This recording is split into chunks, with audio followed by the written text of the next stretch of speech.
All right, Adi Godrej is speaking post numbers. Let's cut across. Businesses.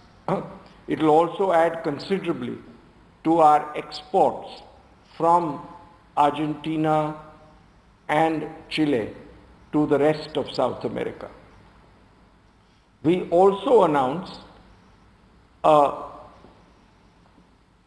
private placement to Temasek of a little less than 5% of the capital with an investment of about 685 crore rupees.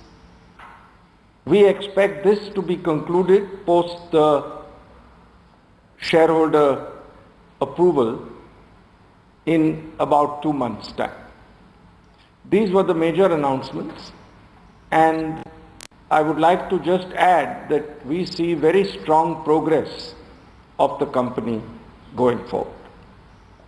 So just to begin with, if you can give us a sense of your outlook for the coming quarter, you've registered strong growth, strong volumes despite the price hikes in the past few quarters. Will we see that continue? We expect to continue very strong growth, especially in our household insecticides business. It's growing very well. We expect our international businesses to grow very strongly. And now, of course, from April onwards, we'll be consolidating the Chilean acquisition also. Since you mentioned the international acquisition, can you tell us now how big will be the contribution from the South American business after this acquisition is completed? Well, South America will still be a relatively small part of our portfolio, even with this third acquisition, because our major international business will be in Indonesia and in Africa. In Africa, mainly the latest acquisition, the Darling Group.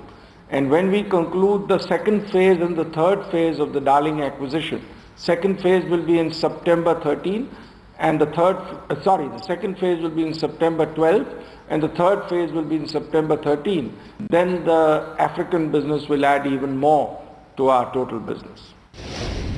Okay, that's Adi Godrej. You of course heard him speak to our channel before this press conference about how the numbers were very well. The announcement as well, doing wonders. The stake sale as well. So all of that put together, a nice potent cocktail for Godrej Consumer today morning, 7.5% higher.